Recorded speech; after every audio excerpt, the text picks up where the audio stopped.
Hello, this is Mashit and Smash It, but you can call me Mash or Mash It for short. You know, reviewing animated movies can be rewarding. That said, sometimes it's good to branch out a bit.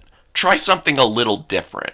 After all, why review movies that your great-grandparents watched as kids when you could do what every other animation critic on YouTube is doing? Unfortunately, I'm not wasting my precious time watching every bad cartoon that is out right now, as this is not a subject I am as passionate about as animated films. So don't expect to see me make any rants against Teen Titans Go like every other cartoon critic on the site. Since this is not a form of media that I feel the need to pay complete attention to, I do what any sensible person would do when it comes to something that looks like crap, and just not watch it. Besides, I want to try reviewing something more modern without having to break the rule I've set for my main series, so I figured that in between reviewing really old animated films, I'd occasionally put out a review for whatever cartoon series I feel like talking about. So unlike my animated movie reviews where I review as many as I can find in the order of release, an ambitious venture I know, I can review whatever I want, whenever I want for cartoon series, or any other form of media I might decide to start reviewing down the line. So with all that said, let's start this series off with a cartoon that coincidentally has a movie coming out.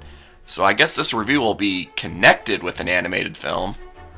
The cartoon that was aimed at 5-year-old girls but managed to attract an audience of countless adults of both genders that have created a community that even Trekkies look at in embarrassment and go to conventions that frankly make me uncomfortable just looking at the images. My Little Pony: Friendship is Magic.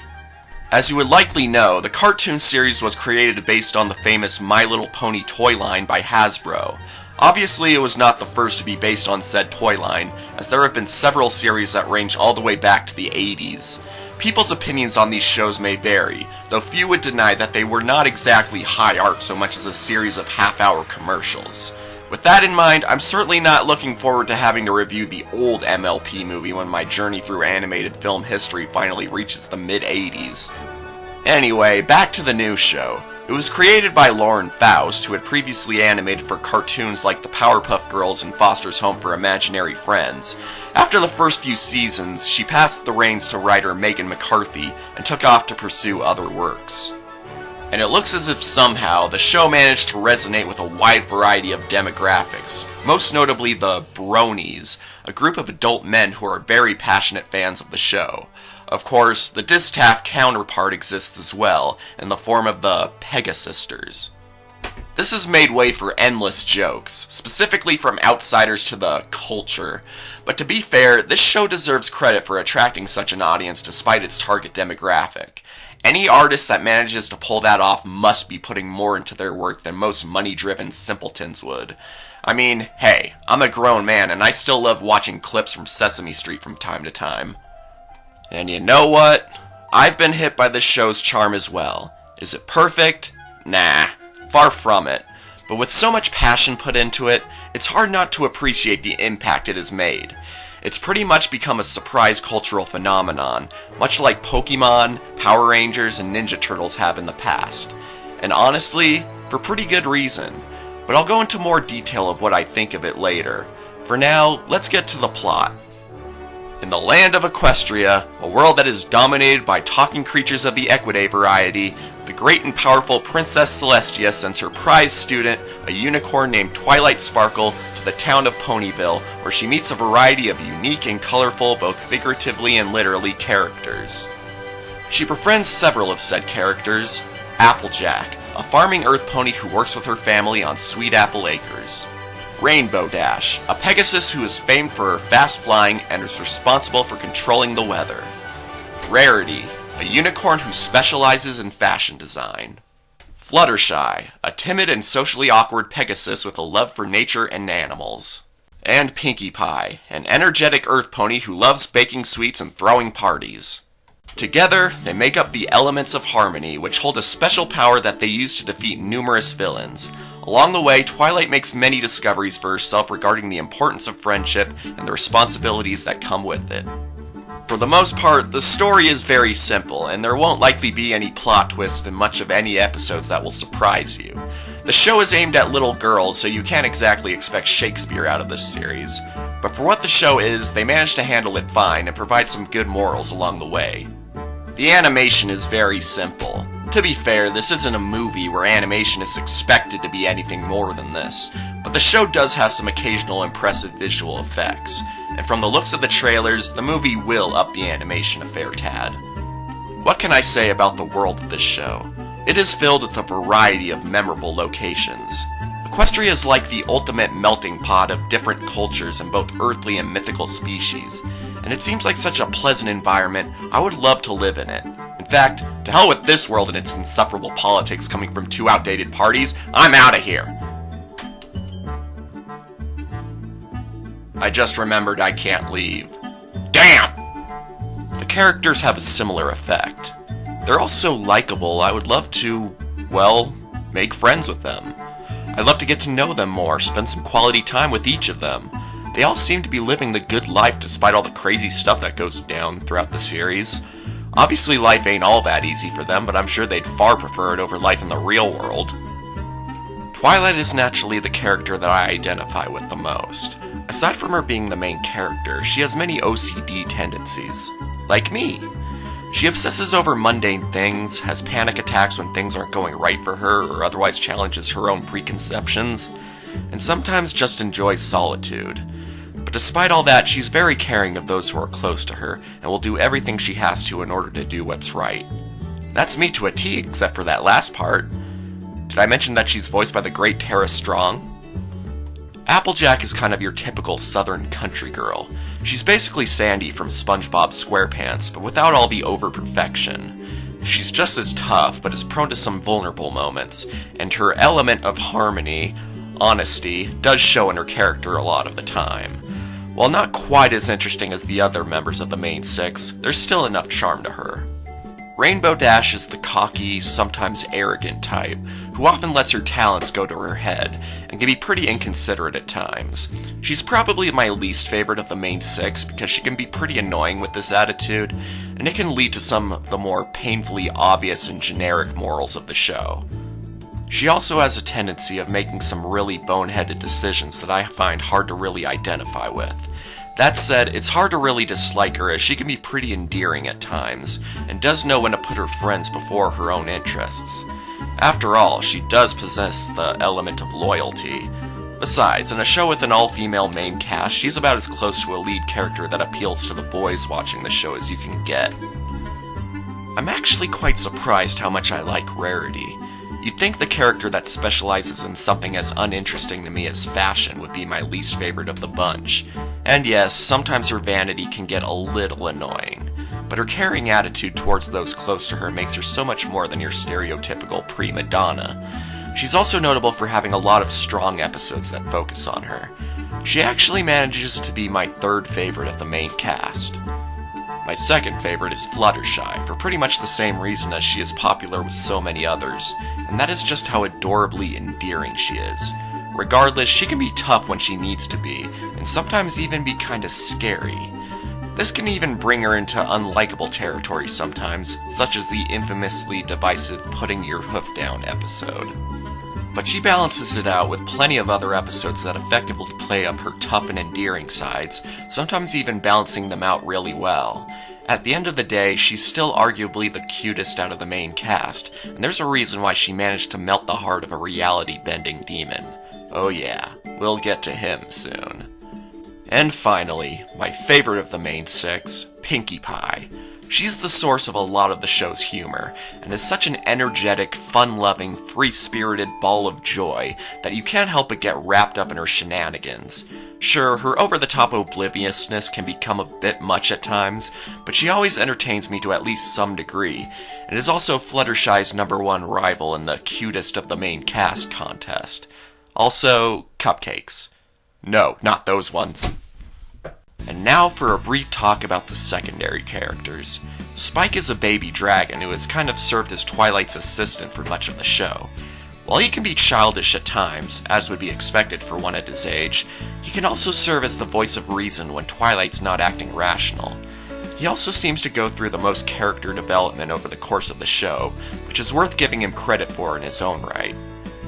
Princess Celestia is kind of boring, to be honest. She's mostly just there as the wise mentor figure for Twilight, which is fine, but we don't spend a whole lot of time getting to know her. She does improve a bit in later seasons, but not really to the point of her getting all that fleshed out.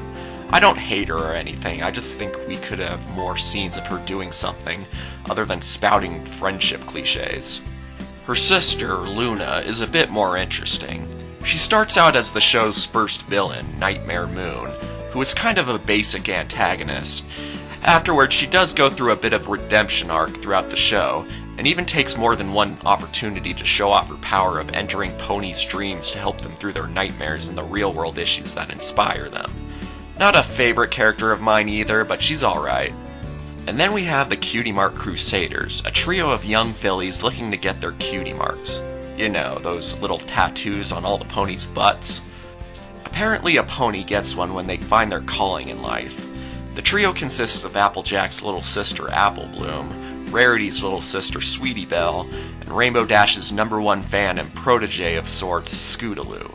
They're all likable enough and receive some valuable morals along the way. And without spoiling too much, I do like the direction they go after they finally, well, you know. Later on in the series, we are introduced to Starlight Glimmer, who starts out as a villain but soon becomes the unofficial 7th member of the group. Honestly, and I'm sure I'm not the only one, she's probably my least favorite character of the cast. She wasn't a very good villain, starting off promisingly enough, but then going down the path as the whiny, misunderstood type with a lame motive who gets forgiven for her crimes a little too easily. After she becomes Twilight's new protege, she improves a little bit, but is still honestly kind of boring, especially compared to the other main characters. Her most interesting characteristic is how she can be cynical, and even as one of the good ponies, can still find the songs and friendship speeches annoying. But that's about it. I wouldn't mind her so much if there weren't so many episodes about her in the later seasons, but I just don't think propping her up for this show is working. I honestly want her to leave the show, or at least disappear into more of a tertiary character. And now for my favorite character of the entire show, the master of warping the very fabric of reality, Discord. This is another character that starts off as a villain, but is soon convinced to change his ways. Because it was Fluttershy, and as we all know, we've all been to the cuteness of Fluttershy. Though even after he turns good, he still remains an antagonist in almost all episodes that feature him by finding unique ways to manipulate the heroes, and taking pleasure from the trouble that ensues. This is all attributed to his constant struggle to become a good friend, but let's face it, he's a troublemaker, and he always will be, no matter how true of a friend he becomes. And I wouldn't have it any other way. He steals every scene he's in with constant jokes that wouldn't be out of place from Aladdin's genie, and he has so much fun with them. Oh yeah, and appropriately enough, he's also voiced by Q from Star Trek. And there are so many other notable characters in this show that there's just not enough time to talk about them. Except Derpy. And Maud. All I need to do is bring them up. Another notable aspect of the show is the music, specifically the musical numbers. They all have this poppy yet kind of folksy vibe to them. Some of them are kind of interchangeable, but this show is not without its fair share of catchy and memorable tunes. It also helps that they usually involve a moment of character development. This show wouldn't be what it is without its songs. Now, as much as I enjoy this show, there is one small aspect that makes it not my favorite, and that's the target demographic.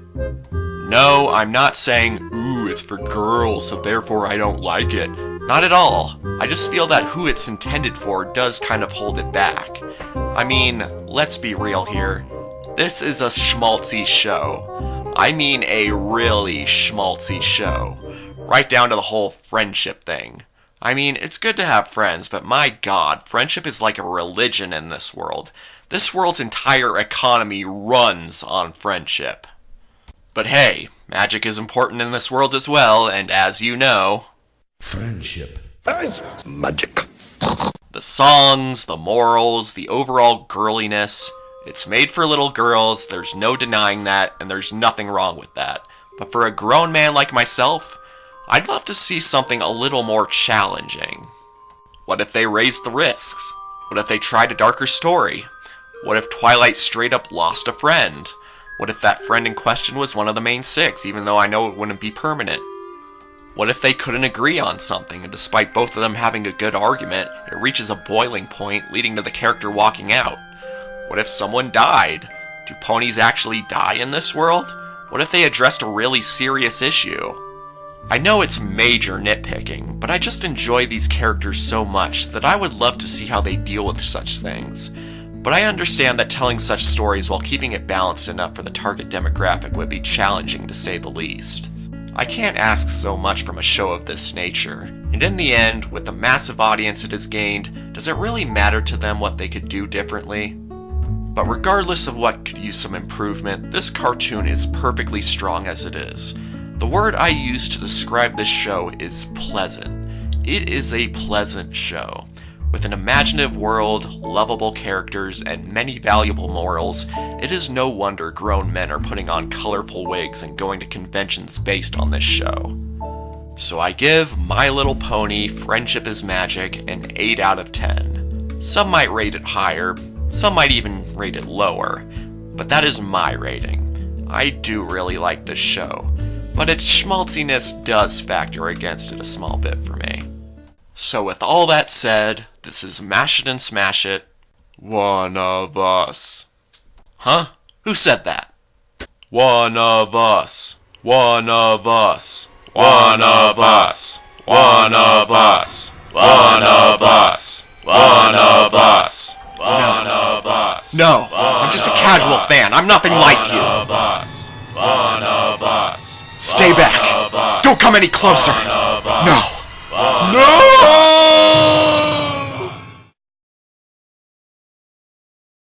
Dear Princess Celestia, today I learned that you can never take for granted the power of friendship. I met an entire community of folks who I didn't quite understand at first due to their quirky nature, but soon came to appreciate the series that they hold so dearly. I look forward to watching the rest of this show, and will also be sure to see the movie when I get the chance, though it probably won't be until it is released on Netflix. Sincerely yours, Mash It and Smash It. Now some pony please change me back before I give myself nightmares for Princess Luna to visit. That's better. Nice hat. Could it be a clue for the next episode? Of course it is, stupid. Until then, this is Mash It and Smash It, signing off.